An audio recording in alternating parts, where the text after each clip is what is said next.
సరే ఇవాళకి కూడా ఆంధ్రప్రదేశ్ని చూస్తే బాధేస్తుంది. ఎందుకంటే ఇప్పుడు చంద్రబాబు నాయుడు గారు అక్కడ ఫ్లాట్స్ రిటర్నబుల్ ఫ్లాట్స్ ఇచ్చేసిన తర్వాత అవి అమ్ముకొని ఇక్కడికి వచ్చి డూప్లెక్స్ హౌస్లు కట్టుకొని హైదరాబాద్లో స్థిరపడదాం అనేటువంటి ఒపీనియన్తో ఎక్కువ ఉన్నారు అనేది నాకు కొంతమంది అక్కడ వాళ్ళు చెప్పినట్టు మాట.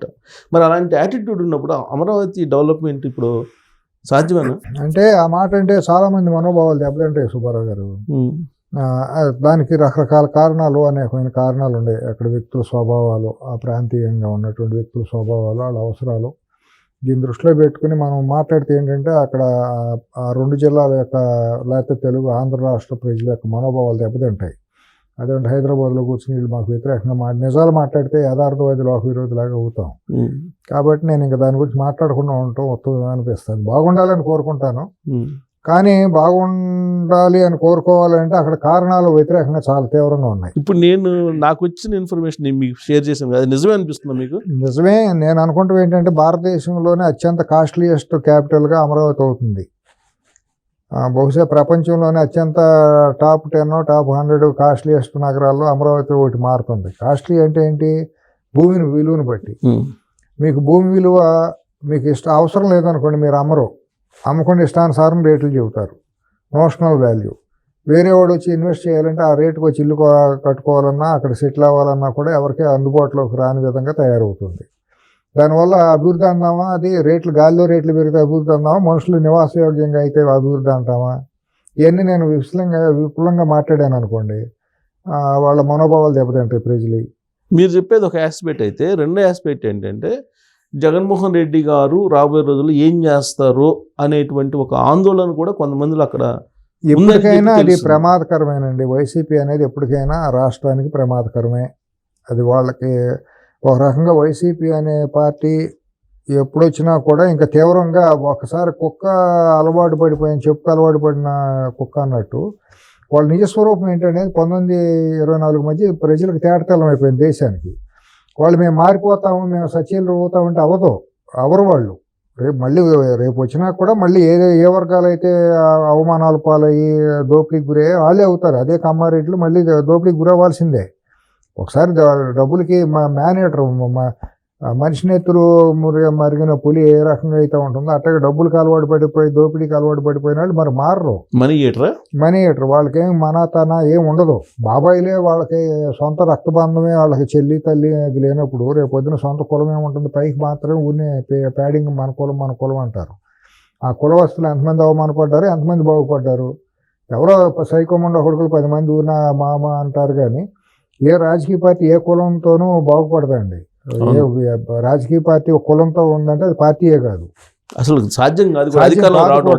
ఏది కూడా ఒక కులం అనేది ఆఫ్టర్ ఆల్ 2% 5% ఉండేవాళ్ళు ఓట్లయితే ఒక పార్టీ బతుకుతుందా? వాడుకుంటారట ప్రజలను మభ్య పెడతానికి. అది ఆ పార్టీ ఉన్నంతకాలం కష్టమే. ఇప్పుడు అది అసలు ఆ పురుట్లోనే ఆ లోపం ఉందండి, DNA లోపమే క్రిమినాలజీ అది ఆ పార్టీది. అసలు డే 1 నుంచి ఎందుకు సార్ ఆయన లా అండ్ ఆర్డర్ లేదు ఆంధ్రప్రదేశ్లో అని చెప్తున్నారు ఎవరు? జగన్మోహన్ రెడ్డి గారు. తనకు తెలుసు కాబట్టి దాన్ని మభ్య పెట్టడం, అదంతా కౌంటర్ చేయాల్సింది ఎవరు? నువ్వు సర్వనాశనం చేసింది నువ్వే కదా. లా అండ్ ఆర్డర్ని పోలీసులు ప్రభుత్వం కంట్రోల్లోకి రావడానికి సంవత్సరం పట్టింది. దరిదాపుగా 6-7 నెలలు పడితే కానీ పోలీసులు కంట్రోల్లోకి రాలి ఇవాళ వస్తున్నారు. ముందు 6 నెలలు చుక్కలు చూపించారు కదా, అసలు ఏమీ లెక్క లేకుండా ప్రవర్తించారు కదా. మనం కూడా చాలా చేసాం. ఎందుకంటే 40 years సర్వే ఉన్న ముఖ్యమంత్రి చేసే పరిపాలన కాదు ఇది అని మనం కూడా అనుకున్నాం. కానీ ఇప్పుడు ఇండస్ట్రియలిస్టులు ఏమంటున్నారు అనేది లోకేష్ గారు చెప్పారు కదా. అవును. ఇప్పుడు ఉగ్రవాదుల కదలికలు ఇంతకుముందు ఎప్పుడు ఆంధ్రప్రదేశ్లో హైదరాబాద్లో కానీ విన్నాం కానీ అక్కడ వెళ్ళా. కానీ ఇప్పుడు మొత్తం ఉగ్రవాదులు ఇవాళ కూడా ఇంటెలిజెన్స్ రిపోర్ట్ అయితే మొత్తం ఎతుకుతున్నారు. రంపచోడవరం లాంటి ప్రాంతాల్లో, విజయనగరం లాంటి ఏజెన్సీ ప్రాంతాల్లో కూడా వాళ్ళ కదలికలు ఉన్నాయి అనేది ఎన్ఐఏ వాళ్ళు కూడా వెళ్ళి అదంతా కదలికల మీద ఆరాధిస్తున్నారు. అది కూడా ఇప్పుడు గతంలో ఆ 1924 మధ్య ఉన్న పరిపాలన యొక్క బ్లెస్సింగ్స్ అంతర్జాతీయ వర్గం మనకు చూసాం కదా. అక్కడ దిగుమతులు అయినాయి అంటే కాండ్లా పోర్ట్లో దొరికిన డ్రగ్స్ విషయం కానివ్వండి, అవన్నీ కూడా ఇక్కడే కదలికలుగా మనకు ఏర్పడినాయి, తెలిసినాయి కదా. దాని వెనక ఎవరు ఉన్నారు ఇంతవరకు తేలలేదు కదా. తేల్చాల్సిన కేంద్ర ప్రభుత్వం దాని మీద ఏమి ప్రజలకు చెప్పలేదు కదా. దాని వెనక దొంగలు ఉన్నారు, దొంగలు లేరు, దీని వెనక ఏమీ లేదని ఇంతవరకు కూడా చెప్పలేదు కదా. 5,000 కేజీల కొకైన్ దొరికింది అక్కడ గుజరాత్ పోర్ట్లో. అవును. దాని వెనక ఏమైంది వాళ్ళకి తెలియదు. ఇక్కడ విశాఖపట్నంలో జరిగిన పోర్టులో అది నిజంగా చేపలకి వచ్చిన ఆహారమా లేకపోతే ఏమీ లేదా అనేది చెప్పాలి కదా.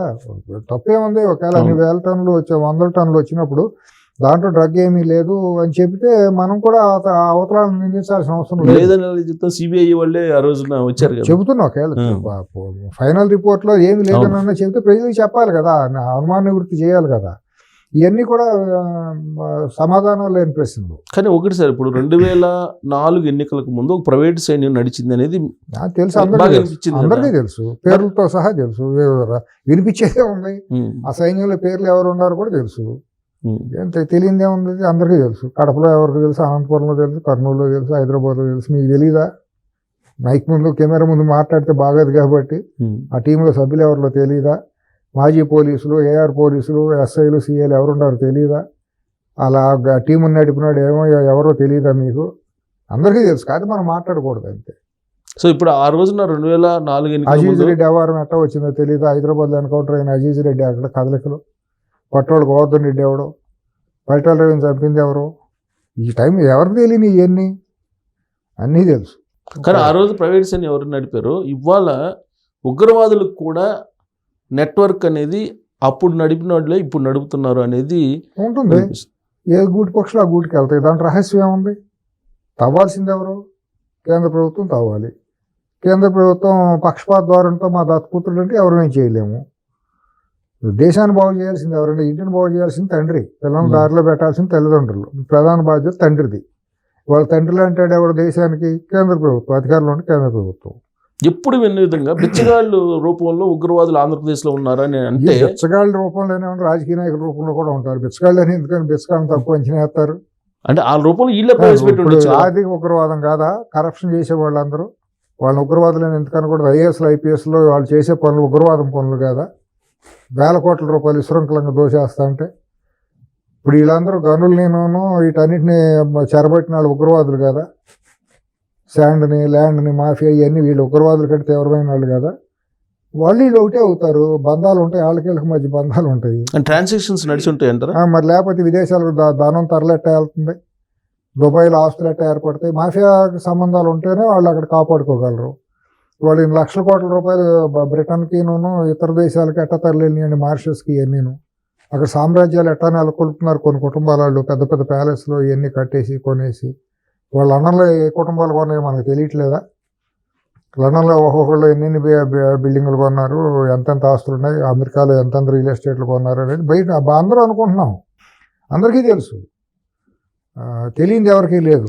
ఆంధ్రప్రదేశ్లో మదరసాల ద్వారా ఇస్లాం మతం పుచ్చుకొని కొంతమంది ఇస్లాం మతాన్ని ప్రోత్సహిస్తూ వాళ్ళని ఉగ్రవాదులుగా తయారు చేస్తున్నారు అంటున్నారు. గతంలో ఎప్పుడన్నా విన్నారా ఇలాంటి? ఇప్పుడు అది కొద్దిగా సెన్సిటివ్ సబ్జెక్ట్ అవుతుంది, కానీ నేను ఏ మతానికి వ్యతిరేకం కాదు, కానీ ఒక ఫిలాసఫీ అనేది, మతానికి ఫిలాసఫీ తత్వం అనేది ఉండాలండి. ఆ ఫిలాసఫీ అనేది సమాజ హితం కోసమై ఉండాలి, లేకపోతే వ్యక్తిత్వంగా పెరగటానికైనా ఉండాలి. ఇప్పుడు భగవద్గీతలో చెప్పిన, కృష్ణుడు చెప్పిందిగా మూలంలోకి వెళ్ళామనుకోండి, ఇప్పుడు మీరు గ్రీసు అటువంటి వెళ్ళినా కూడా దాంట్లో ఒక తత్వం అనేది ఉంటుంది. ఇప్పుడు సూఫీలో ఒక తత్వం ఉంటుంది, ప్రేమ అనేది. ఎందుకంటే నా అనుభవంతో చెబుతాను. సూఫీయిజం అనేది ముస్లింకి చాలా దూరంగా ఉంటుంది. అది సపరేట్ సెక్ట్. అది ఏదైతే హింసాత్మకంగా ఉంటుందో అది మతంగా ఉండటానికి వీల్లేదు, దాంట్లో సమాజ హితం ఉండదు. ఇవాళ ముస్లిం మతంలో హింస అనేది ప్రధాన రూపంగా ఉంది, కాబట్టి దాన్ని నేను అంగీకరించను. ఇవాళ క్రిస్టియానిటీ కూడా విశృంఖలంగా బతుకు తెరువుకి దాన్ని మాయ చేసి జనాల్లో ఒక హిస్టీరియాని తయారు చేస్తున్నారు తప్పించి దానివల్ల సమాజానికి జరుగుతున్న లాభం ఏమీ లేదు. కాబట్టి దాన్ని కూడా నేను ఒక మతంగా అభివర్ణించను. ఆ మతంలో ఏదైనా మీరు ఒక మతాన్ని ఆచరించినప్పుడు దాని ద్వారా మీరు వ్యక్తిత్వ వికాసం పొందాలి, ఆధ్యాత్మిక వికాసం పొందాలి. ఏమీ పొందలేరు ఆ రెండు మతాలతో. హిందూ మతంలో చాలా సంపూర్ణంగా వేదాల ద్వారా వచ్చిన, ఉపనిషత్తుల ద్వారా వచ్చిన జ్ఞానంతో మీరు ఎలాంటి వికాసమైనా పొందవచ్చు. కానీ ఇక్కడ వచ్చిన లోపం ఏంటంటే, ఒక వర్గం, కొన్ని వర్గాల వాళ్ళు ఏంటంటే దాన్ని మిస్లీడ్ చేయడానికి, ప్రజలను మభ్యపెట్టి మోసపెట్టి అజ్ఞానంలో ముంచెత్తడానికి వాళ్ళ బతుకు తెరువుకి దాన్ని వాడుకుంటున్నారు. నిజమైన జ్ఞానాన్ని, జ్ఞానజ్యోతులను సమాజంలో పంచాల్సిన వర్గాలు దాన్ని ఇది చేసి పొదిగి పట్టేసేసుకుని దాన్ని మిస్లీడ్ సో చేస్తున్నారు. మీరు ఆధ్యాత్మిక కోణంలో చెప్తున్నారు, గ్రంథాల రూపంలో చెప్తున్నారు. ఫ్యాక్ట్ అదే కదా. నేననేది వీళ్ళు ఉగ్రవాదాన్ని పెంచి పోషిస్తున్నారు కానీ చేస్తారు. ఆంధ్రప్రదేశ్ లో ఇంతకు ముందు ఎప్పుడూ లేని విధంగా ఇప్పుడు కనిపిస్తుందని. దేశంలో అది ఒక విస్తృతంగా తయారైపోతుంది మొత్తం ఆసేతు హిమాచల్ పర్యంతం.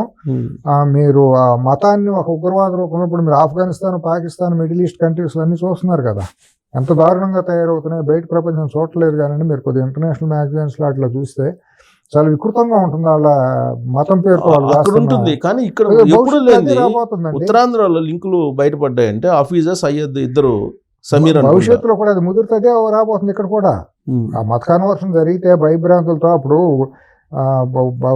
దరిదాపుగా 1000 సంవత్సరాల క్రితం ఈ భారతదేశంలో మొఘల్స్ వీళ్ళు దండయాత్రలు చేసినప్పుడు వాళ్ళు లక్షల మంది, వేల మంది, లక్షల మంది రాలేదు కదా. వందల మంది వచ్చి భయపెట్టి వాళ్ళని బలవంతంగా చేసి చేర్చి ఆడవాళ్ళని చేర్చి ఇక్కడ సంతానోత్పత్తి చేసి మన హిందువుల మహిళలను చేర్చి ఇక్కడ సంతానోత్పత్తి చేసి లేదా పురుషులను బెదిరించి వాళ్ళని మత మార్పిళ్ళు చేపించి ఇంత చేశారు. అట్లాగే రేపొద్దున అదే కనుక పరిపాలన కనుక ఇదే మతాన్ని రాజకీయంగా చేసుకుని స్వార్థానికి చేసుకునే పరిపాలకులు వచ్చారనుకోండి, వాళ్ళ విచ్చలవిడితనం పెరిగిపోతే మా సమాజానికి నష్టం అవుతుంది. రేపు నేను అనేది అక్కడ ఆశ్రయం ఇచ్చే వాళ్ళు ఉంటేనే కదా వాళ్ళు అంతే సమాజం. ఇప్పుడు అక్కడ ఆశ్రయిస్తున్న వాళ్ళు ఎవరు అనేది రాజకీయ పార్టీలు ఇస్తే దుర్మార్గం. అంతకంటే దేశద్రోహం ఏముండదు. ప్రత్యక్షంగా కానీ పరోక్షంగా కానీ నైతికంగా కానీ ఆర్థికంగా కానీ సపోర్ట్ చేసి వాళ్ళని వాడుకుందాం షెల్టర్ జోన్లు కానీ ఏ రాజకీయ పార్టీ ఉందనుకోండి వాళ్ళు చాలా దేశద్రోహమే. అజీజ్ రెడ్డి లాంటి వాడిని ఇక్కడ కాపాడింది ఎవరు? మీకు హైదరాబాద్ జూబ్లీస్ ఎన్కౌంటర్ ఏది గుర్తుందో లేదో ఆ ఫైల్ బయటికి దిగమనండి. మొత్తం ఎవరెవరు ఉన్నారు ఏంటో బయటకు వస్తుంది. తవ్వితే ఎక్కడికన్నా వెళ్తుందండి. ఏది ప్రపంచంలో ఏ క్రైమ్ కూడా మూలం లేకుండా ఎక్కడ ఉండదండి. అంటే మీరు మొత్తం చూస్తున్నారు కాబట్టి మీకు పాత బస్తీలో ఆ రోజు అల్లర్ల దగ్గర నుంచి చెన్నారెడ్డి గారి టైం అక్కడి నుంచి ఇప్పుడు ఉగ్రవాదుల కదలికల దాకా మీరు తీసుకుంటే ఎక్కడ లింక్ పోయింది ఉగ్రవాదులతో ఇక్కడ ఆంధ్రప్రదేశ్లో? ఏ గూటి పక్షులు ఆ గూటికి జారుతాయి. సమాంతర భావాలు ఏ భావం కలిగిన వాళ్ళు ఆ భావంతో ఒకసారి ఉంటారు. దాంట్లో అర్థం చేసుకోండి ఇంకా మీరు అంతే. ఇంకా చెప్పాల్సిందే ఉంది. మరి అలాంటి వాళ్ళని కూడా ప్రజలు ఆదరిస్తున్నారు కదా. ఉంటారండి, ఎవరు ఉంటారు. 20%, 25-20% ఎప్పుడూ ఉంటారు వికృతంగా ఆలోచించేవాళ్ళు. మొత్తం మెజారిటీ సమాజం ఎప్పుడు కూడా వికృతమైపు ఉండదు. తప్పనిసరి పరిస్థితుల్లో గత్యంతరం లేని పరిస్థితుల్లో 2019లో ఒకసారి చూద్దామనే ఉద్దేశంతో ఒక వ్యామోహానికి లోనే వెళ్ళారు. ఇంకా భవిష్యత్తులో ఆంధ్రులు మాత్రం అవకాశం ఇస్తారని నేను అనుకోను. మీరు అనుకోవట్లా కానీ జగన్మోహన్ రెడ్డి గారు ఏమంటున్నారు, కళ్ళు మూసి కన్ను తెరిసే లోపల 1 year అయిపోయింది, ఇంకొక 3 సార్లు కళ్ళు మూసి కన్ను తెరుచుకొని మనకి జమిలీ ఎలక్షన్ వస్తాయి. కాలం ఉండాడు. ఆ భావప్రాప్తికి లోనవుతూ ఉంటారు అప్పుడప్పుడు. ఆ భావప్రాప్తి లేకపోతే వాళ్ళకి తృప్తి ఉండదు. అంతే తప్ప ఇంకా ఆంధ్రప్రదేశ్ సమాజం నమ్మదంటారు. ప్రసక్తే లేదు. మీరు కాన్ఫిడెంట్ నేను 100% చెబుతాను. నేను గత 40 సంవత్సరాలు రాజకీయాలన్నీ సమీపంగా చూసి అందుకే అడుగుతున్నాను. ఎట్టి పరిస్థితుల్లోనూ వచ్చే అవకాశం లేదు. అవి పగటి కళ్ళు కాదు. ఇంకా తీవ్రంగా ఉంటే అతను ఫ్రస్ట్రేషన్కి లోనై అతను కొండొకసో దేనికైనా పాల్పడవచ్చు. అదే నిరాశకు లోనైనప్పుడు అతను ఎంతకైనా తెగిస్తాడు. అదే ఆంధ్రప్రదేశ్లో ఏమన్నా అంత సీన్ ఉండకపోవచ్చు కానీ తను వ్యక్తిగతంగానే దేనికైనా పాల్పడతాడేమో అనేది నాకు ఒక అంచనా. ఎందుకంటే అటువంటి మానసిక విపరీత స్వభావం ఉండేవాళ్ళు తట్టుకోలేరు. భవిష్యత్తులో అంత ఆశాజనకంగా అతను ఉండకపోవచ్చు. బీజేపీ కూడా నేను అనుకుంటాం కిరణ్ కుమార్ రెడ్డి గారు లాంటి వాళ్ళందరూ అక్కడ కొద్దిగా క్రెడిబిలిటీ ఉన్న లీడర్స్ అక్కడ ఉన్నారు. ఆ వర్గం వాళ్ళు రియలైజ్ అవుతున్నారు క్రమేణా. కాదు మనం అటు వెళ్తే బీజేపీని ఓన్ చేసుకుంటే బాగుంటుంది కదా అని. మంచిదే అది, నేను కాదంట్లా. వాళ్ళందరూ కిరణ్ కుమార్ రెడ్డి గారు, తులసిరెడ్డి గారు ఉన్నారు అక్కడ. ఇటువంటి పెద్దలందరూ ఉన్నారు. ఇప్పుడు ఎంతోమంది మహనీయులండి. మనం చూసుకుని విజయభాస్కర్ రెడ్డి గారి దగ్గర నుంచి వాళ్ళందరూ మహనీయులు. వాళ్ళందరూ వాళ్ళు ఉండగా ఎప్పుడు ఇటువంటి కళంకం రాలేదు కదా. వాళ్ళు ఎప్పుడు ఇటువంటి దాన్ని ఫీల్ అవ్వలేదు కదా. వాళ్ళు చెప్పుకోలేకపోతున్నారు బయటికి. వాళ్ళందరూ ప్రత్యామ్నాయం చూసుకుంటున్నారు. వాళ్ళు ఎప్పుడైతే ఆ డ్రైవింగ్ ఫోర్స్ అనేది పక్కకి వెళ్ళిపోతుందో ఇంకా అక్కడేం మిగలదు. సో ఇప్పుడు లిక్కర్ స్కామ్కి వచ్చేటప్పటికి మొత్తం ఇదంతా లింకప్ అయింది. ఈ లిక్కర్ స్కామ్ డబ్బులు, లిక్కర్ స్కామ్ సంబంధించిన హవాలా మొత్తం టెర్రరిస్టులకి లింకప్ అయి ఉండొచ్చు అనేది. ఎందుకు చేస్తారు వాళ్ళకి? నేను మిమ్మల్ని ప్రొటెక్ట్ చేశానంటే నా లాభం ఉంటేనే కానీ నేను మిమ్మల్ని ప్రొటెక్ట్ చేసేది. ఇప్పుడు దుబాయ్ లాంటి ప్రాపర్టీ అక్కడ ఉన్న ఆస్తులు వేల కోట్ల రూపాయల ఆస్తులు ఉన్నాయనుకోండి, అక్కడ ఎవరినో గాడ్ ఫాదర్ని పెట్టుకోవాలిగా. ఇప్పుడు దుబాయ్ కానీ ఇంకోటి కానీ అక్కడ అంతా మాఫియా కేంద్రాలు ఉంటాయి కదా. ఉంటే ఆటోమేటిక్గా ఎక్కడో చోట ఇటువంటి ఇప్పుడు హవాలా వ్యాపారం చేసేటప్పుడు వాళ్ళే చేస్తారు. నీట్గా చేసేవాళ్ళు దొంగ వ్యాపారాలు చేయరు కదా. ఆటోమేటిక్గా హవాలా వ్యాపారాలు, హుండీ వ్యాపారాలు చేసేనే మాఫియా ముఠాలే. ఇట్లా అవినీతిగా సంపాదన చేసిన వాళ్ళందరూ తరలించాలంటే మాఫియా ముఠాలతో డైరెక్ట్ ఆర్ ఇండైరెక్ట్ సంబంధాలు ఉండి తీరతాయి. ఎప్పుడోసారి అది బయటపడవచ్చు, లేకపోతే మాఫియా ముఠాల చేతులు వీళ్ళు రకరకాల దానికి ఫేస్ అవ్వాల్సిన పరిస్థితులు కూడా ఉంటాయి. ఇప్పుడు లేటెస్ట్ ఇప్పుడు జ్యోతి మల్హోత్రా అనే అమ్మాయి యూట్యూబర్, ఆమెతో పాటు 12 మంది వీళ్ళందరూ కలిసి టెర్రరిస్టులకి పాకిస్తాన్లో ఉండేటువంటి వాళ్ళకి సహకరించారు. ఐఎస్ఐకి కూడా ఏజెంట్లుగా మారారు వాళ్ళు. అలాంటి సిచ్యువేషన్ ఉందా ఆంధ్రప్రదేశ్లో? తవ్వితే కానీ తెలియదు. చిత్తశుద్ధితో నిజాయితీగా కనుక ఎన్ఐఏ వాళ్ళు లేకపోతే సిబిఐ వాళ్ళు కనుక తవ్వితే చూడాలి. మరి నేను ఉండదని నేను చెప్పలేను, లేవని నేను కొట్టేయలేను. అవకాశాలు అయితే ఉంటాయి. మాఫియా ముఠాలతో మాత్రం సంబంధాలు అయితే మాత్రం తేడతలం అవుతుంది. 100% తేడతలం ఉంది, దాంట్లో సందేహం లేదు. నేను ఉగ్రవాదులు లేకపోతే ఇంటర్నేషనల్ ముస్లిం ముఠాలతో వీళ్ళకి సంబంధం ఉందా అంటే నేను ఆ మాట చెప్పలేను. కానీ బట్ వీళ్ళ మాఫియా ముఠాలతో అయితే మాత్రం వీళ్ళకి సంబంధాలు ఉన్నాయి. అంతర్జాతీయ మాఫియా ముఠాలతో మాత్రం వీళ్ళకి సంబంధాలు ఉన్నమాట వాస్తవం. ఆఫ్రికా నుంచి లేదా దుబాయ్ నుంచి, మారిషస్, వీటి నుంచి ఇన్ని లక్షల కోట్ల రూపాయల తరలింపులు ఇవన్నీ చేయాలంటే మాత్రం ఒక మాఫియా సామ్రాజ్యంతో సంబంధం లేకుండా ఇది జరగటం అసంభవం. ఏ కుటుంబం అయినా, 2 తెలుగు రాష్ట్రాలు ఎవరైనా సరే 100% మాఫియా ముఠాలతో సంబంధం ఉండి తీరాల్సిందే. అది చేయాల్సింది కేంద్ర ప్రభుత్వం. మోడీ గారి నేతృత్వంలోనే దేశం కోసం, ధర్మం కోసం, ప్రజాహితం కోసం రామరాజ్యాన్ని స్థాపించే మోడీ గారు, అమిత్ షా గారు కనుక రామచంద్రుడి మీద ప్రమాణం చేసి, భారతమాత మీద ప్రమాణం చేసి కనుక దర్యాప్తు చేస్తే నిజాలు వచ్చినాయి. అది అంతే చిత్తశుద్ధితో ప్రజల ముందు ఉంచితే వాళ్ళ అవతలాలను మనం ఒకవేళ ఆరోపణ చేస్తే వాళ్ళకి క్షమాపణ చెబుతాం. తప్పే ఉంది. వాళ్ళు లింక్స్ అయితే ఉండొచ్చు అంటారు. ఉండొచ్చు కదా, మాఫియా ముఠాలతో సంబంధాలు ఉన్నాయి అంతే. అంటే ఇప్పుడు యూట్యూబర్కి లింక్ అప్ అయింది. ఇప్పుడు మీరు చెప్తున్నట్టు అసలు నాకు మీడియానే లేదు, సపోర్ట్ లేదని ఆయన అంటున్నాడు. ఫోనే లేదుగా, ఫోన్ కూడా లేదు. ఈ మధ్య కొన్నాడు అని చెప్పి సోషల్ మీడియా సిమ్ లేదు, నెంబర్ లేదు. ఫోన్ కొని ఉంటే కూడా నెంబర్ లేదు. ఆ నెంబర్ కూడా తెలియదు ఏంటో. ఇప్పుడు స్నాప్ అనే యాప్ ద్వారా, అలాగే ఫేస్ టైం ద్వారా మాట్లాడారు అని చెప్పి అంటున్నారు ఈ సిట్ విచారణలో. ఇప్పుడు ఆల్రెడీ ధనంజయ రెడ్డి లోపల ఉన్నాడు, కృష్ణమోహన్ రెడ్డి లోపల ఉన్నాడు, బాలాజీ గోవిందప్ప లోపల ఉన్నాడు. అసలు మెయిన్ కీలకమైన వ్యక్తి ఎవరంటే రాజకేశ్వర రెడ్డి లోపల ఉన్నాడు. ఆల్మోస్ట్ అందరూ ఉన్నారు. ఇంకా 33 మంది 40 మంది ఉన్నట్టున్నారు దాంట్లో. అసలు అత్యంత కీలకమైన వ్యక్తి ఎవరంటే Balaji Govindappa. Very crucial key person. మొత్తం మాయల్ పకీర్ ప్రాణం చిలకలో ఉండటం, చిలక ఏడుతో సప్సముద్రాల అవతల మరిచెట్టు త్వరలో ఉన్నట్టు అసలు చిలకే దొరికింది. ఓకే. మొత్తం ఆ సామ్రాజ్యం భారతీయ ఇండస్ట్రీస్ ఏదో ఉంది కదా, సిమెంట్స్ కదా, కంపెనీ పేర్లు ఉన్నాయి కదా, ఆ సామ్రాజ్యం మొత్తానికి ఫైనాన్షియల్ డీల్స్ మొత్తం జరిగింది అతని ద్వారానే. అతనికి తెలియకుండా రూపాయి కూడా ఇండియా దాటి కానీ వేరే చోట కానీ వెళ్తానికి లేదు. అంత కీలకమైన పర్సన్. అంతే ఇంపార్టెంట్ పర్సను ధనంజయ రెడ్డి, కృష్ణమోహన్ రెడ్డి. వాళ్ళకి తెలియకుండా జరగటానికి వీల్లేదు. తర్వాత ఇంక నెక్స్ట్ రాబోయే వాళ్ళు కూడా కొంతమంది ఉంటారు, ప్రముఖంగా ఉండాలి. వాళ్ళు ఎంత తెలియగలంటే భార్యాభర్తలు. మూడో మనిషి కూడా తెలియనివ్వరు మనీ రూటింగ్. ఒక పని ఒకరితో చేయించినా ఇంకో పని ఇంకొకరితో చేస్తారు. ఎందుకంటే రేపు పొద్దున ఏమన్నా బయటకు వస్తే ఒక మనిషి, ఇప్పుడు మన వివేకానంద రెడ్డి గారి హత్య కేసులో ఎంతమంది పోతున్నారు లింకులు, దాంట్లో సిద్ధహస్తులు వాళ్ళు. సో ఇప్పుడు ఈ కేసు ఆల్మోస్ట్ ఫైనల్కి వచ్చిందని చెప్పాలి. అదిగో ఓకే, చంద్రబాబు నాయుడు గారి ఇన్వెస్టిగేషన్ కాపీ చెప్పా, అది చూస్తున్నారు చెప్పడం కాదు, అంటే రివ్యూ చేస్తుంటారు అనుకోండి. ఎప్పటికప్పుడు అప్డేట్స్ అయితే బయట పెట్టరు కదా. బట్ మీ చెప్పకూడదు కూడా. మీ అబ్జర్వేషన్ ప్రకారం ఆల్మోస్ట్ ఫైనల్కి వచ్చింది అనిపిస్తుందా? ఇంకా చాలా తవ్వాల్సి ఉంది. చాలా తవ్వాలి. ఇది బిగినింగ్, చాలా బిగినింగ్, వెరీ ఎర్లీ స్టేజ్. నిజంగా దొరికితే అసలు మొత్తం డిస్టిలరీస్ అకౌంట్స్ అన్నీ కనుక బయటకు తీస్తే వాళ్ళు ఎన్ని లీటర్లు కొన్నారు, ఎన్ని వేల కేసులు తయారు చేశారు, ఎక్కడ అమ్మారు ఏంటి అనేది షాపుల లిస్ట్ అంతా ఉంటుంది కదా.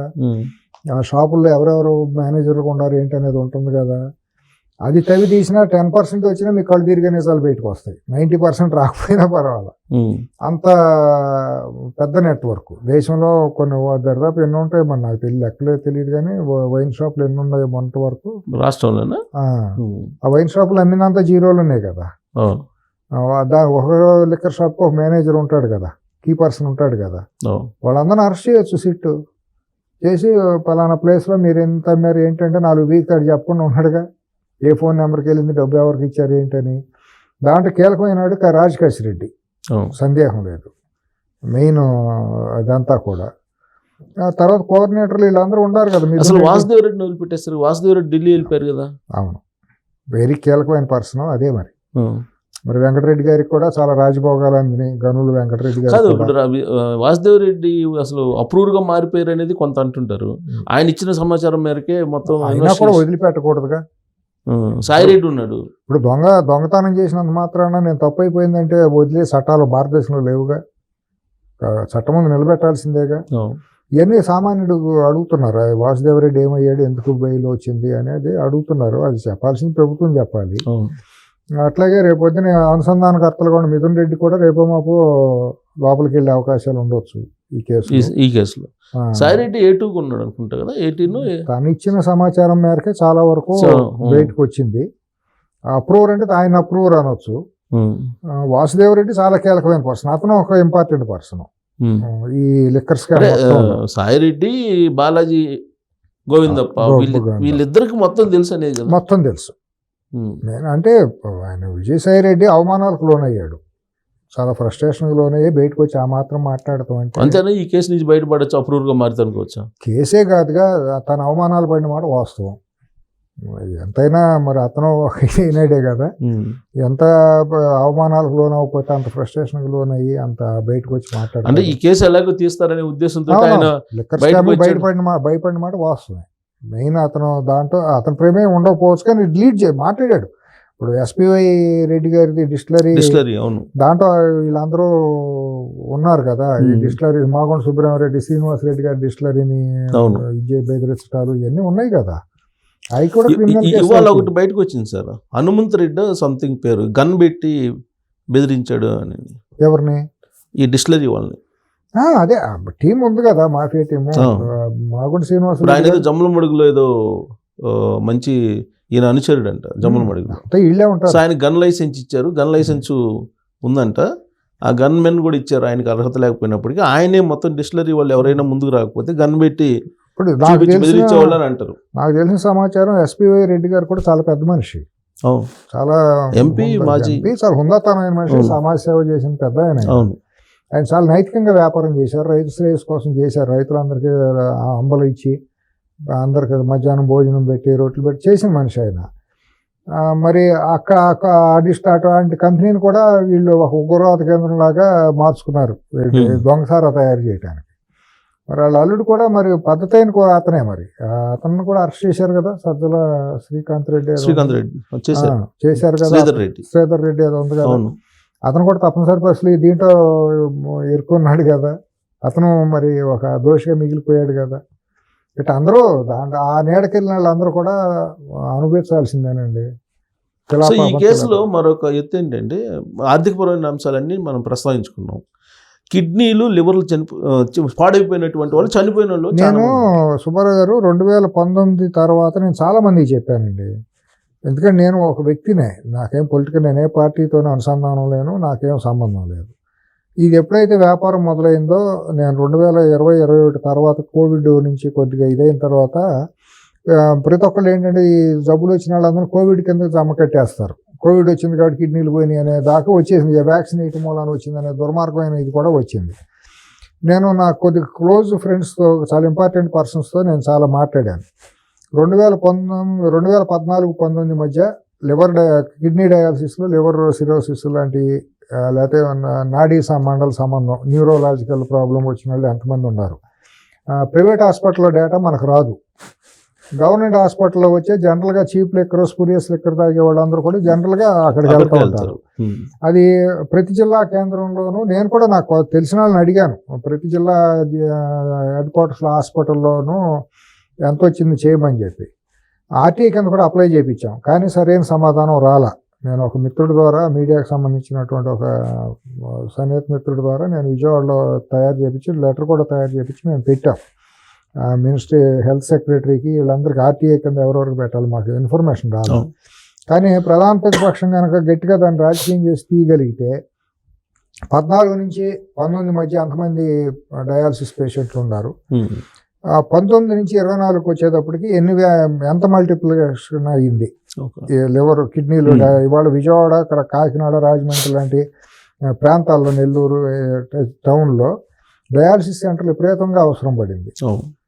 న్యూరలాజికల్ ప్రాబ్లం వచ్చి హిస్టీరియా గురి అవ్వటం, నరాలు పొట్టుతో కోల్పోవటం, వణుకు రావటం, ఈ దొంగసారా తాగి నాడీ మండలం మీద ప్రభావం చూపించడం మూలాన అది తీవ్రంగా ఉంటుందండి. ఆ లెక్క చూపించి ప్రజలను అవేర్ చేయాల్సిన బాధ్యత ఇవాళ ప్రభుత్వాన్ని.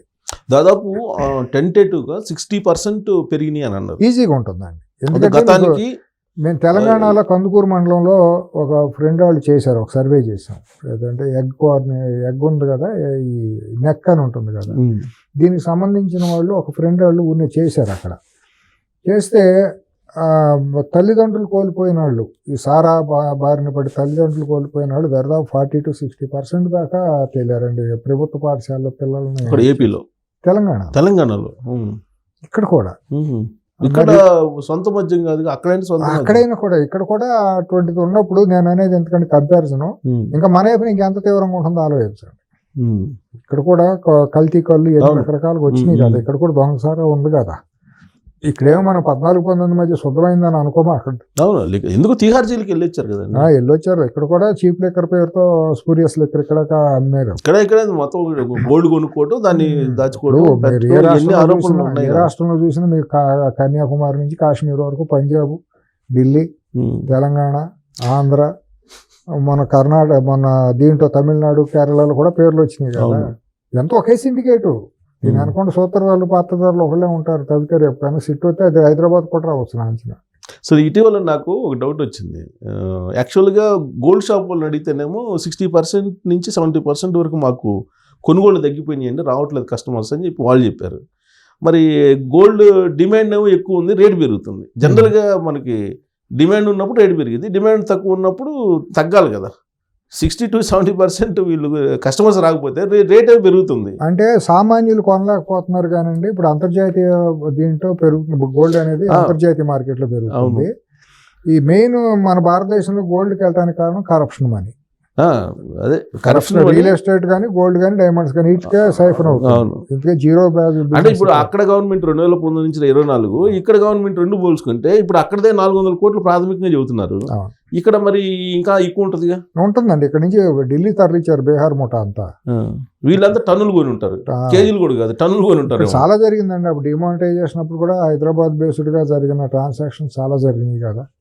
అప్పుడు జ్యువెలరీ షాపుల మీద కూడా రైడ్లు జరిగినాయిగా, మీకు గుర్తుండే ఉండాలి. హైదరాబాద్ లో పెద్ద పెద్ద షాపుల మీద. ఇది ఎల్ల లేకుండా ఉందండి. ఇది ఏంటో మరి ఎన్ని సంవత్సరాలు బతుకుదామనో, వీళ్ళందరూ ఎన్ని వేల సంవత్సరాలు బతుకుదామనో, ఒక్కొక్కటి కరప్షన్ ఏంటో అర్థం కావట్లా. తినేది 2 పూట్ల. అన్నారు కదా మనీ మాంగరా ఏదో అన్నారు, మేనేటర్ లాగా. ఇప్పుడు ఈ మనీ మాంగర్లే అనుకోవాలి, మనీ ఈటర్స్. ఇప్పుడు ఒక పద్ధతి ఉండాలండి. ఒక మనిషి తప్పు చేశాడంటే తిండి లేక, ఒక పూట తిండి లేక, అబద్ధం అన్నా తప్పు చేసినా క్షమించవచ్చు అండి. ఉద్యోగం లేక, లేకపోతే చిన్నపాటుకు, లేదా ఒక ఇల్లు లేక, గూడు లేక, ఏదన్నా తప్పు చేస్తే పోన్ లేక, ఇంటి కోసం తాపత్రయపడ్డాడు పోన్లే అనుకోవచ్చు అండి. ఈ విశృంఖలంగా దోషేసి సమాజాన్ని, రాష్ట్రాన్ని దోషేసుకుని వేల కోట్ల విదేశాలకు తరలించి ఏం పాము చేస్తారు చివరికి? ఏం తింటారు వీళ్ళు? 2 పూటలు మించి ఏమైనా గంటకు ఒక్కోసారి తింటారు వీళ్ళు? ఏమైనా ఒక్కొక్కటి 400 ఏళ్ళు బతుకుతారా? ఇప్పుడు నా కళ్ళ ముందు నాకు ఉన్న వయసుకి నేను సల్పల్ రాజా గారి సంస్థానాన్ని చూసాను, మా దగ్గరే కాబట్టి. ఇవాళ ఏమైపోయిందో తెలియదు. ఇవాళ ఆంధ్రప్రదేశ్లో కొన్ని జమీలు మనం 50-70 ఏళ్ళ నాడే, 100 ఏళ్ళ నాడు కాదు, మన స్వాతంత్రం వచ్చినప్పుడు అన్ని జమీందారులు ఉండేవాళ్ళు. ఇవాళ జమీందారులు అడుపు తింటున్నారు. సల్పల్ రాజా ఇప్పుడు మన ఇక్కడ నిజాం నవాబు కుటుంబాలన్నీ వాళ్ళు అడుపు తింటున్నాయి, ఆటోలు తోలుకుంటున్నాయి. మరి వీళ్ళందరూ ఇక్కడ మరి పెద్ద పెద్ద వీళ్ళే. ఇవన్నీ వాస్తవాలు. కానీ మీరు అన్నట్టు ఇప్పుడు ఈ పాలిటిక్స్ కూడా వాళ్ళకి సరిపోలేదు కదా. ఇంకా ఏదన్నా మళ్ళీ ఇంకో ఛాన్స్ ఇస్తే వచ్చేసి మళ్ళీ ఏం బతుకులండి? ఎందుకు ఎవరి కోసం ఈ బతుకులు? రేపొద్దున ఎంత అక్రమాలు చేసిన తర్వాత ఎవరితోనో పోతుంది, కూతురు కొడుకు ఎక్కడో పోతారు. ఏం చేయాలి? మీనింగ్ ఏంటి? What is the meaning of the money? ఇప్పుడు ఒక లిమిట్ అనేది ఉండాలి దేనికైనా. తర్వాత కనీసం సమాజ హితం చూడాలి కదా. ఇంత విశృంఖలమా? ఇన్ని లక్షల కోట్ల ఏం చేస్తారండి? లక్షల కోట్లు కళ్ళ ముందు కనపడుతున్న చారిత్రక వాస్తవాలను కూడా గమనించుకోకుండా ఇంత పిచ్చితనం ఏంటండి? కానీ కళ్ళెదురు కనిపిస్తూ ఉన్నాయి. సరే ఎంత మోతాదు ఎంత అన్నా కానీ మొత్తానికి జరిగింది. దీన్ని సమర్థిస్తూ పేరు నాని, అంబటి రాంబాబు వీళ్ళందరూ మళ్ళీ మాట్లాడుతూ ఉన్నారు. ప్రెస్ ఈ సిగ్గులేని వాళ్ళకే మనుగడ ఇదండి, వాళ్ళకి ఏదో ఒకటి మాట్లాడాలి. ఇక దిగజారిపోయిన బతుకులు అవన్నీ ఉచ్చి నీచాలు లేవు, సిగ్గు శరం లేదు. ఇప్పుడు మీరు అన్నారు, నాకు మా పేర్ని కృష్ణమూర్తి గారి దగ్గర నుంచి నాకు తెలుసు, ఆయన రాజకీయాలు చేసేవారు. కానీ ఇప్పుడు నాని వరకు నాకు తెలిసినంత వరకు నాని గురించి జనరల్గా నాకు చాలా సంవత్సరాలుగా అతని గురించి నాకు ఏదన్నా మంచిగానే అట్లీస్ట్ ఆయన కొంచెం ఎందుకంటే మాకు డిబేట్స్ కూడా వచ్చేవాడు. మనిషి మంచివాడే, అట్లా దిగజారటం తప్పు, అతని వ్యక్తిత్వం కోల్పోవడం తప్పు. నా దగ్గర నుంచి మచిలీపట్నంలో ఆయన అందరికి అందుబాటులో ఉండేవాడు పేర్ని కృష్ణమూర్తి గారు. కాంగ్రెస్ నుంచి మొదటి నుంచి కాంగ్రెస్లో ఉన్న మనిషి. ఇతను కూడా నాకు 2 సార్లు నేను కలిశాను, ఎప్పుడో 2000 చాలా రోజుల క్రితం. అందరికి తలలో నాలుగులాగా ఉండే మనిషి. బందర్లో కూడా అందరితోనే వెళ్తాడు, అతని భేషజాలు కూడా ఉండవు. కానీ ఇతను దిగజారిపోయాడు, పూర్తిగా దిగజారిపోయి తన విలువను కోల్పోతున్నాడు. అనవసరంగా ఇట్లా మాట్లాడి రాజకీయ మనుగడ కోసం ఇంత తప్పులుగా మాట్లాడాల్సిన పని లేదు. ఇప్పుడు కళ్ళ ముందు కృష్ణా జిల్లాలో చూసాం కదా, వంశీ ఏమయ్యాడు, నాని ఏమయ్యాడు. ఎందుకు అంత దిగజారిపోయే వ్యక్తిత్వాన్ని కోల్పోవటం, అధికారం కోసం, డబ్బు కోసం?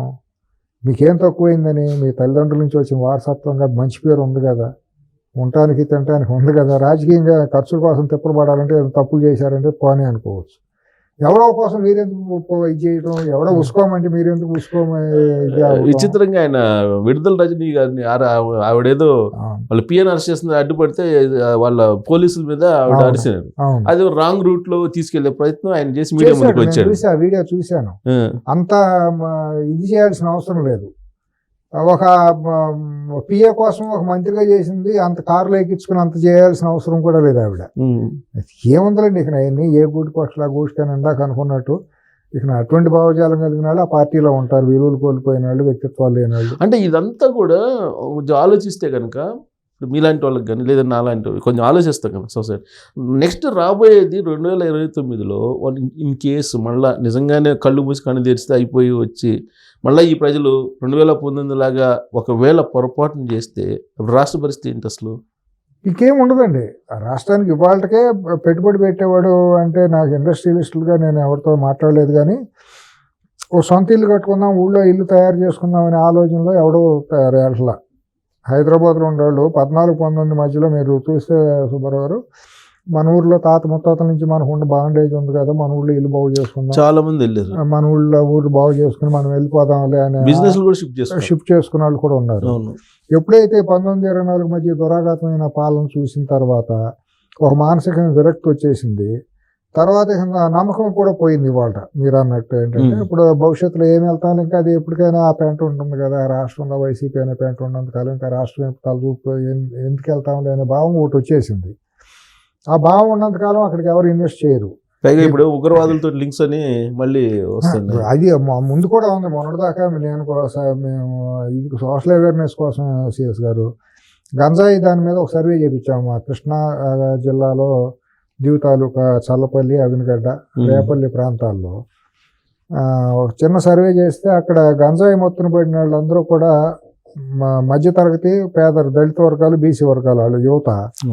వాళ్ళందరూ బైకుల మీద తోలతా కాళ్ళు కొట్టుకున్న వాళ్ళు, గంజాయి మొత్తంలో తల్లిదండ్రులను కొట్టిన వాళ్ళు చాలా ఎక్కువ మంది అయిపోయారండి. అంత దుర్మార్గంగా సమాజం చూసి జనాలందరూ అసహించుకుని పిల్లల భవిష్యత్తు పోతుందని ప్రతి ఒక్కళ్ళు కూడా అంత మెజారిటీలు ఇచ్చారు. మీరు 40% ఆ కోణంలో చూస్తున్నారు, కానీ 11 సీట్లు పరిమితం చేసి విపరీతమైన మెజారిటీ ఇచ్చి, అనూహ్యమైన మెజారిటీ ఇచ్చి కసితో ఉన్న ముసలాళ్ళు కూడా వెళ్ళి ఓటేశారు, దరిద్రులు ఉండకూడదు అనే ఉద్దేశంతో. కాబట్టి అటువంటి పేడకాలను మళ్ళీ ఊహించుకోరు జనం, మళ్ళీ రావాలని కోరుకోరు. కాబట్టి నేను గట్టి నమ్మకం ఏంటంటే కొంత టైం పడుతుంది ఒక నమ్మకం కలగాలంటే. ఇప్పుడు మైగ్రేషన్ హైదరాబాద్ నుంచి వెళ్ళి మన ఓడలో ఇల్లు కూడా వెళ్ళి సెటిల్ అవ్వకపోయినా ఇల్లు బాగు చేసుకోవాలనే తపన ఉంటుంది, తప్పేం కాదు కదా. పాత ఇల్లు తాతల నుంచి వచ్చిన ఇల్లు ఒక సెంటిమెంట్ మన ఊళ్ళో ఇక్కడి నుంచే ఉందండి, 300 కిలోమీటర్లు వెళ్తే రాష్ట్రం వెళ్తాము. పెద్ద ఇవాళ 4 లేన్ 6 లేన్ అయితే వెళ్ళి రావడానికి ఏముంది. భవిష్యత్తు ఏమైనా బాగుంటే మారుతారు కూడా. అటు ఇటు ప్రపంచమే వలసలమయం కాదు, దేశాలే కలిసి మళ్ళీ పెద్ద ఇదేమి ఉంది దాంట్లో. ఇప్పుడు వలసలు కూడా ఇటువంటి మారుతూ ఉంటాయి. వాళ్ళు ఏముంది, విపరీతమైన టెక్నాలజీ ట్రాన్స్ఫర్లు జరుగుతున్న టైంలో పెద్ద ఇది కాదు. కానీ ఎందుకున్నా ఒక రకమైన నిర్లిప్తత వచ్చేసింది. ఏమి వెళ్తాం ఆ రాష్ట్రానికి, ఇంకా పెంట ఉంది కదా అనే భావం వచ్చేసింది. ఈ కేసు జగన్మోహన్ రెడ్డి జైలుకి వెళ్ళారు అనుకోండి, ఈ కేసులు పాత కేసుల్లో కానీ లేదా కొత్తగా ఇప్పుడు అప్పుడు రాష్ట్రం పరిస్థితి ఏంటి? మార్పు వస్తుందండి, చాలా మార్పు వస్తుంది. పాజిటివ్గా మనం చూడొచ్చు. ఇప్పుడు జైలుకి వెళ్ళటం అనేది మన జైలుకి వెళ్తాడా కడిగిన ముచ్చు నాకు బయటకు వస్తాడు తర్వాత సంగతి. ముందు ఆ కేసులు ట్రైల్ అయితే చాలు కదా. రోజువారీ జగన్మోహన్ రెడ్డి అని పిలితే జీ హుజూర్ అని నిలబడితే చాలు కదా. అక్కడికి వెళ్ళి కోర్టుకి వెళ్ళి నిలబడి రోజు అక్కడ నిలబడితే చాలు కదా. ఎందుకు నిలబెట్టలేకపోతున్నారు? చట్టాల్లో లోపాలండి, న్యాయ వ్యవస్థలో ఏం జరుగుతుంది, అసలు కాపాడుతుంది ఎవరు దోషుల్ని న్యాయ వ్యవస్థలో? ముందు వాళ్ళని ఎవరినో బయటికి తీయాలి కదా.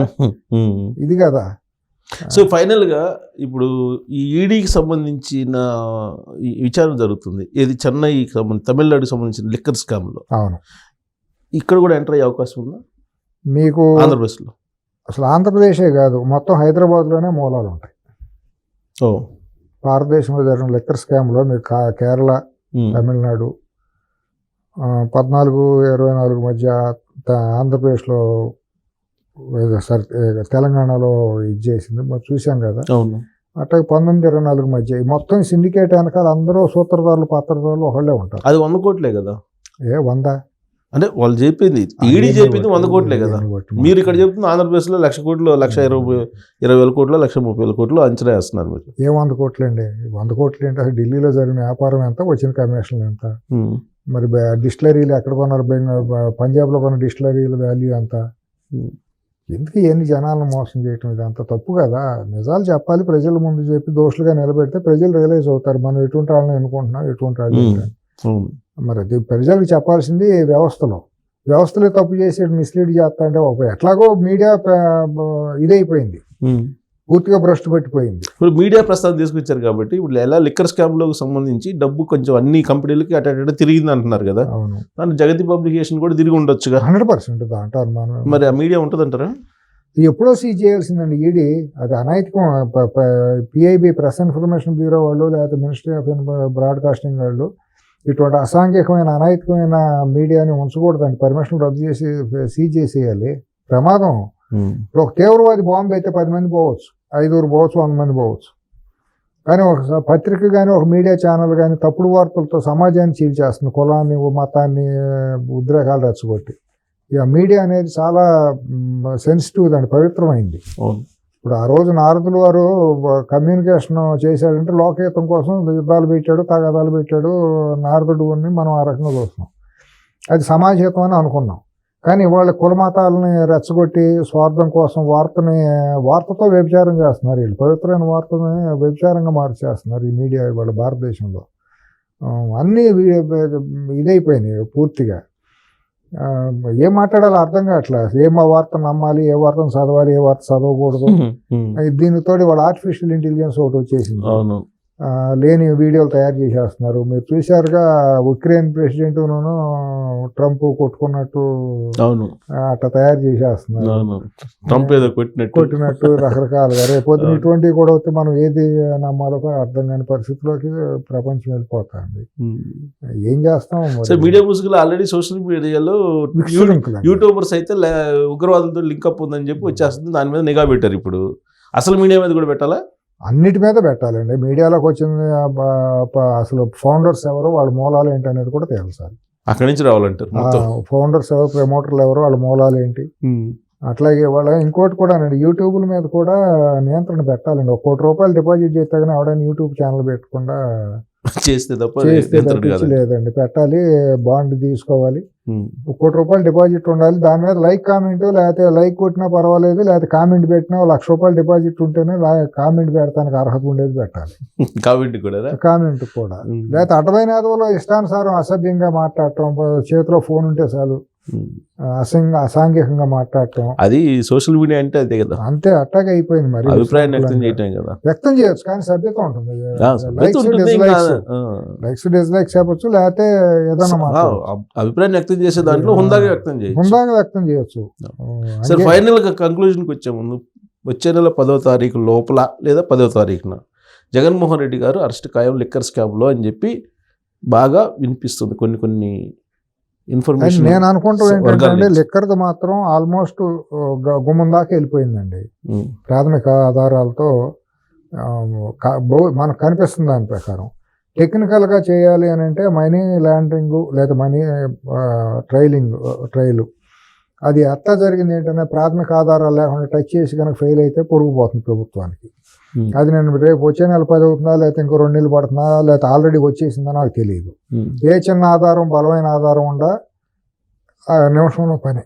నాకు తెలిసిన సమాచారం ఏంటంటే నిన్న ఇవాళ నోటీసులు వెళ్ళినాయి, సమ్మన్స్ నోటీసులు వెళ్ళినాయి అని నేను విన్నా. సబ్జెక్ట్ టు కరెక్షన్ సిట్ నోటీసులు ఇష్యూ చేశారు, వాళ్ళు గుంపు చింపులు పడుతున్నారు, న్యాయవాదులతో మీటింగులు జరుగుతున్నాయి అనేది నాకు ఉదయం అందినటువంటి బలమైన సమాచారం. న్యాయవాదులతో ఏదో మాట్లాడుకుంటున్నారు అంటున్నారు.